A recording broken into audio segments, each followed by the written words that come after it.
A friend to the channel, Cast So Wild, or at Askabaser, if I'm saying that right, recently commented on one of my videos saying that they were sitting in the airport waiting for their flight to come to Newfoundland. The comment came through in late November, right? It's early December as I'm saying this. So it actually gave me an idea to put this video together. So basically, if you're coming to Newfoundland for a visit, here's what you're going to do. Number 1, come anytime you can. Summer is a great time to come because summer in Newfoundland is amazing, but the summer season is short and there's plenty of time throughout the rest of the year to come. Christmas is an amazing time to visit Newfoundland because Christmas in Newfoundland is special. Maybe I'm biased because this is where all my childhood memories took place, but I've spent Christmas in a lot of different places around Canada and nowhere else compares, at least to me. Plus, there's no reliable estimate that I'm aware of, but I'd bet there are almost as many Newfoundlanders living away from Newfoundland as there are those of us living in the province. And that doesn't even account for family members that were born outside the province. So when everybody comes home for Christmas, this place is on wheels. So if you're looking for a party, you're going to find one. And considering summer and Christmas are peak seasons, even outside these peak seasons, you should just come whenever you can. Icebergs and whales in the spring, winter sports, mild fall weather. Don't wait for peak seasons, just come when you can. Number 2, do the touristy stuff. I know it's easy to get caught up in the notion of not really getting caught up in the tourist traps, but really, Newfoundland is still such a frontier in the world of tourism that the touristy stuff is still pretty interesting. The locals enjoy Signal Hill and Cape Spear and the George Street Festival or the Regatta. Or outside of St. John's, we love Gross Mourne, we love Twillingate, the Puffins in Elliston. The tourist traps are perfectly fine here in my opinion. Number 3, of course, watch my videos. I try to get around as much as I can, and I'm not trying to sell you anything. I just want to show you what I see when I get around because I think it's interesting. Maybe you'll see something that piques your interest. I've got over 170 long-form videos up right now on my channel, and I hope they give you some kind of a frame of reference for Newfoundland. Number 4, if you follow number 3, always remember that this is just my side of the story. I can't tell you anything about the outdoors, for example, like overlanding or camping or hunting or anything like that. That stuff is not in my wheelhouse, but this is something that a lot of people specifically come to Newfoundland for. So if this is your thing, you gotta check out channels like Pat and Andrea, Tucker and I, Codraven, Bluefin Adventures, and there's lots of others too, but all these guys I can vouch for because they know their stuff and they make pretty entertaining videos. I'll leave links to those 4 channels in the description. Number 5, go to Leo's, not Chess's. Chess's is fine and it is legitimately famous, but Leo's is the best and it's just a few steps up the road. I've said a lot about Leo's since I started making these videos, so if you need more convincing, go find pretty much any one of my fish and chip videos. But Leo's are just the best, and you should pay them a visit if you're in St. John's.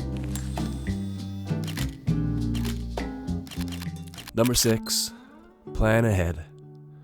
Icebergs, whales, puffins, etc., they operate on their own timelines. And car rentals and accommodations are more difficult and more expensive if you leave them too late. You can take it easy in Newfoundland for sure, and I suppose you could say this about any place, but if you're coming to do or see anything specific, just make sure you plan ahead so that you don't end up disappointed. Number 7, visit the entire place.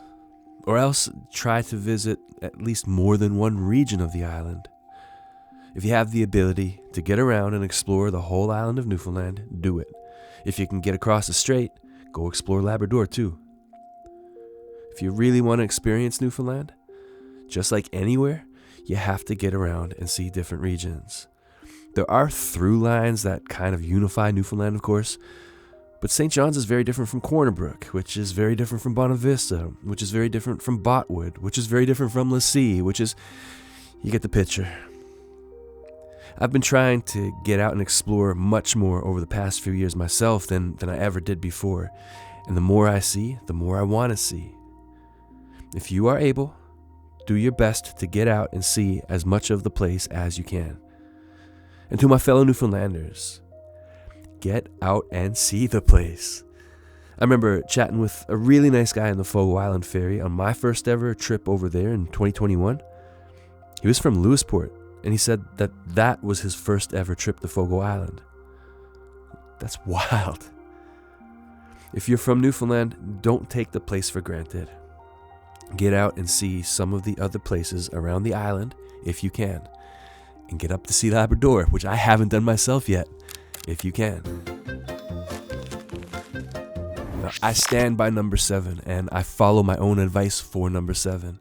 But number 8, I'm going to actually purposely contradict it completely here.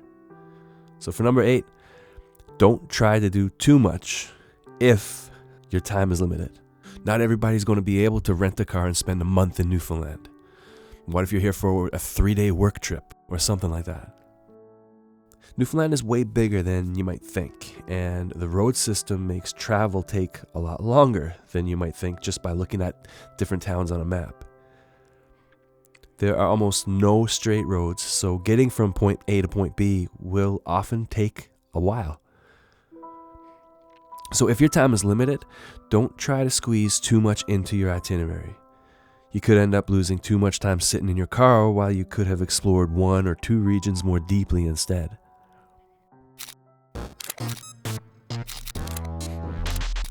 Number 9, talk to people.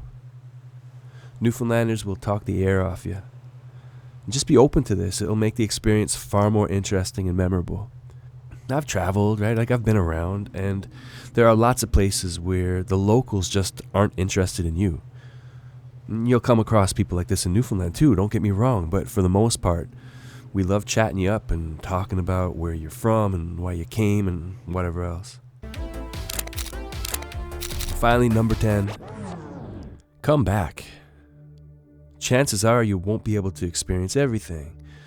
For the lucky folks who are able to take a long time and explore lots of different regions, I bet you'll want to come back for more anyway. So if you're able to get yourself to this one-of-a-kind corner in North America, enjoy yourself. But come back again, and next time hit up some of the spots you didn't see on your first trip. That's it for now. Thanks for watching. If you like this one, YouTube thinks you might like this one over here too. If you head over there, I'll see you there. See you, loves you, bye.